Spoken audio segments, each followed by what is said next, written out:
Hi అండి అందరికీ. అందరు ఎలా ఉన్నారు? నేనైతే చాలా బాగున్నాను. మీరు ఎలా ఉన్నారో కింద కామెంట్ చేయండి ఫ్రెండ్స్. మీరు ఎవరైనా ఫస్ట్ టైం మన ఛానల్ చూస్తుంటే ఛానల్ సబ్స్క్రైబ్ చేసుకోండి, వీడియోస్ లైక్ చేయండి, షేర్ చేయండి. ఈరోజు మన ఛానల్లో చికెన్ మండి బిర్యానీ చూపించబోతున్నాను. చాలా టేస్టీగా ఉంటుంది.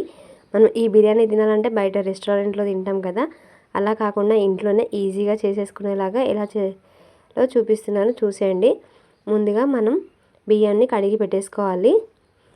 చికెన్ క్వాంటిటీకి తగ్గట్టుగా వేసుకోవాలి. 3 గ్లాసులు వేసుకొని శుభ్రంగా కడిగి నానబెట్టేసుకోవాలి. తర్వాత మసాలా కోసం ఇవి పచ్చివే పట్టేసుకోవాలి, వేయించాల్సిన అవసరం లేదు.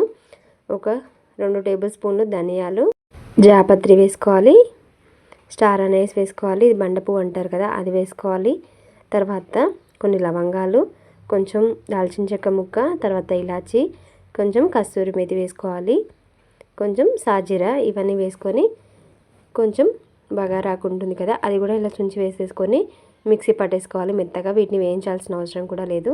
ఇలా కొంచెం బరకగా పట్టేసుకుంటే సరిపోతుంది. తర్వాత చూస్తున్నారా, ఇలా లెగ్ పీసెస్ కట్ చేసి పెట్టేసుకున్నాను. మండికి ఇలాగే ఉంటాయి కదా, మండి బిర్యానీకి ఇలా కట్ చేసుకున్న వాటిని ఫ్రెష్గా కడిగి కొంచెం ఉప్పు వేసి నానబెట్టేసుకోవాలి. తర్వాత మనం ముందుగా మిక్సీ పట్టుకున్న పేస్ట్ పౌడర్ ఉంది కదా, ఇది అందులో వేసేసుకోవాలి. వేసుకున్నాక ఒక 2 టేబుల్ స్పూన్లు పక్కకు పెట్టేసుకోవాలి. తర్వాత చెప్తాను.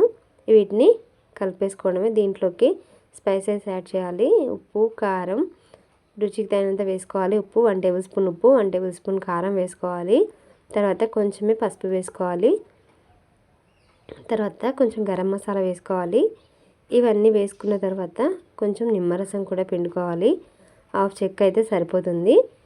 తర్వాత ఆయిల్ వేసుకోవాలి 1 టేబుల్ స్పూన్. ఇది నేను బ్రౌన్ ఆనియన్స్ ఫ్రై చేసిన ఆయిల్ అండి, అది వేసుకుంటే చాలా టేస్టీగా ఉంటుంది. తర్వాత కుంకుమ పువ్వు కొంచెం కొన్ని స్టాండ్స్ తీసుకొని వేడి వాటర్లో వేస్తే కలర్ అంతా బయటకు వచ్చేస్తుంది. దీనివల్ల మంచి ఫ్లేవర్ ఉంటుంది. కొంచెం వేసుకొని ఇంకొంచెం పక్కకు పెట్టేసుకున్నాను నేను. తర్వాత ఇందులోకి అల్లం వెల్లుల్లి పేస్ట్ కూడా వేసుకోవాలి. 1 టేబుల్ స్పూన్ ఫ్రెష్గా దంచి పెట్టుకున్న అల్లం వెల్లుల్లి పేస్ట్ వేసుకోవాలి. నేను ముందుగా వేయడం మర్చిపోయాను. తర్వాత మళ్ళీ వేసుకున్నాను. ఇది మొత్తం అందులో ఇంకేంతవరకు కలుపుకుంటూ ఉండాలి. మంచిగా ఇలా కట్స్ పెట్టుకుంటే అందులోకి వెళ్తుంది, లేదంటే లోపల దాకా వెళ్ళదు. మనం లోపల దాకా ప్రెస్ చేసుకుంటూ మంచిగా కలిపేసుకోవాలి. వీటిని కలిపేసుకున్నాక ఒక గంట సేపు నానబెట్టేసుకుంటే చాలా టేస్టీగా ఉంటుంది.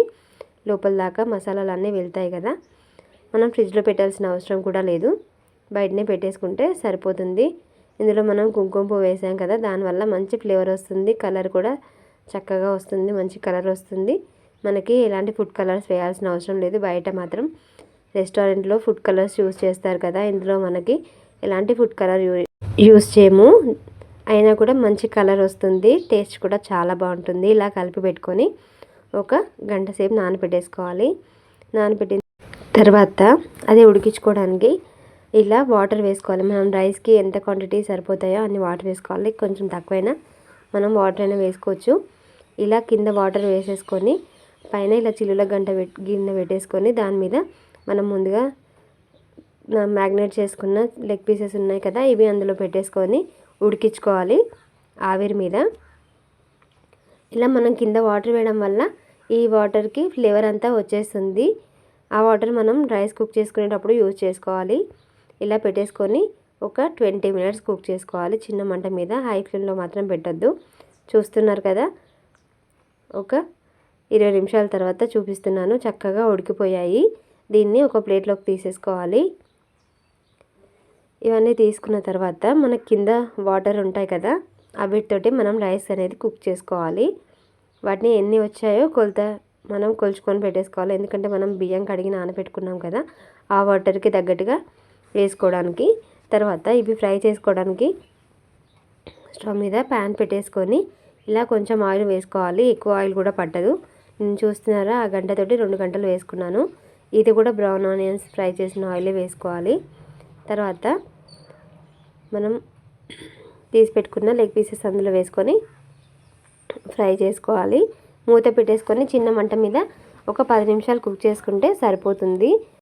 ఎందుకంటే మనకి ఆల్రెడీ అవి కుక్ అయినాయి కాబట్టి 10 నిమిషాలల్లో ఫ్రై అయిపోతాయి.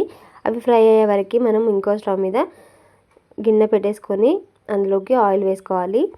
ఇది కూడా నేను బ్రౌన్ ఆనియన్స్ ఫ్రై చేసిన ఆయిల్ మాత్రమే యూజ్ చేస్తున్నాను.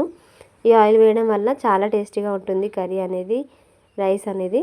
తర్వాత పచ్చిమిర్చి, ఆనియన్స్, కొత్తిమీర, పుదీనా వేసేసుకోవాలి. ఇవి వేసుకొని మంచిగా ఫ్రై చేసుకోవాలి కొంచెం కలర్ వచ్చేంత వరకు.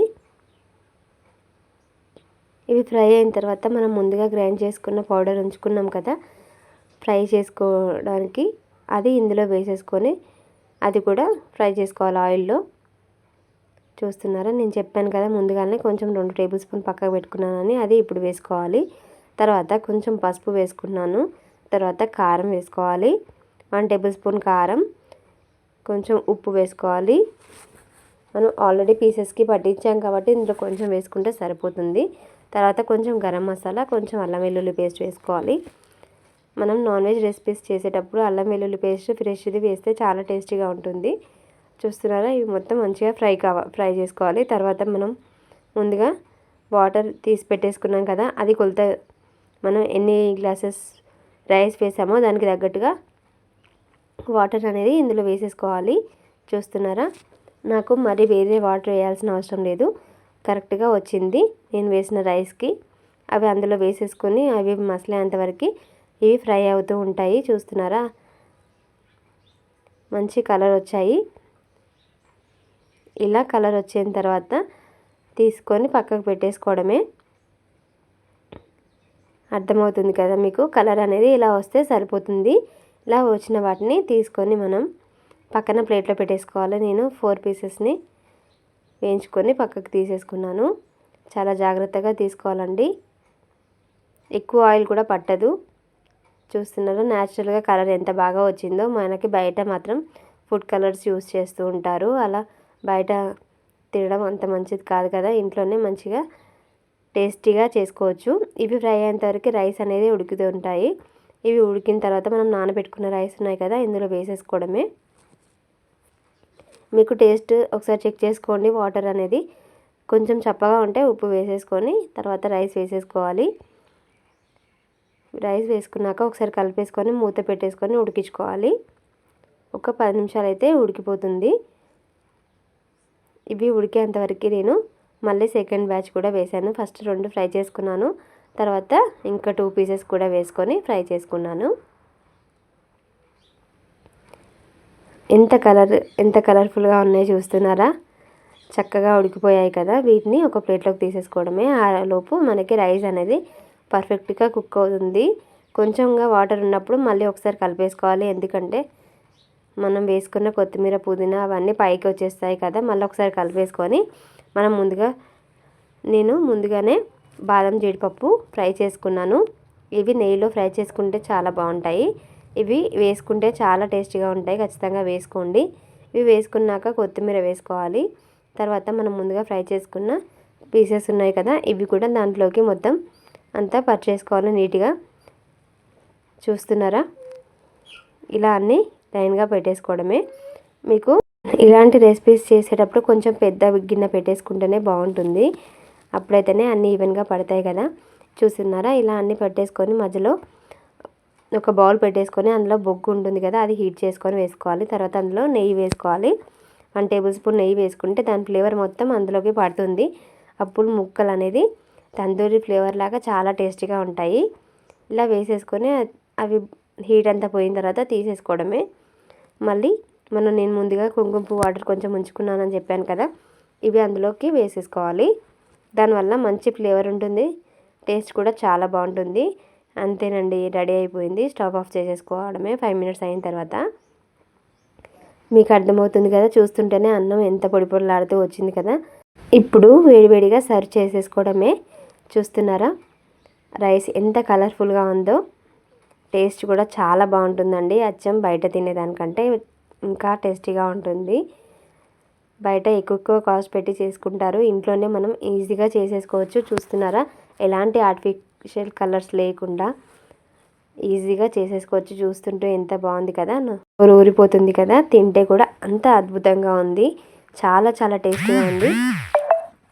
ఈ కొలతలతో తప్పకుండా ట్రై చేయండి, చాలా టేస్టీగా మీరు ఇంట్లోనే మండి బిర్యానీ చేసుకోవచ్చు.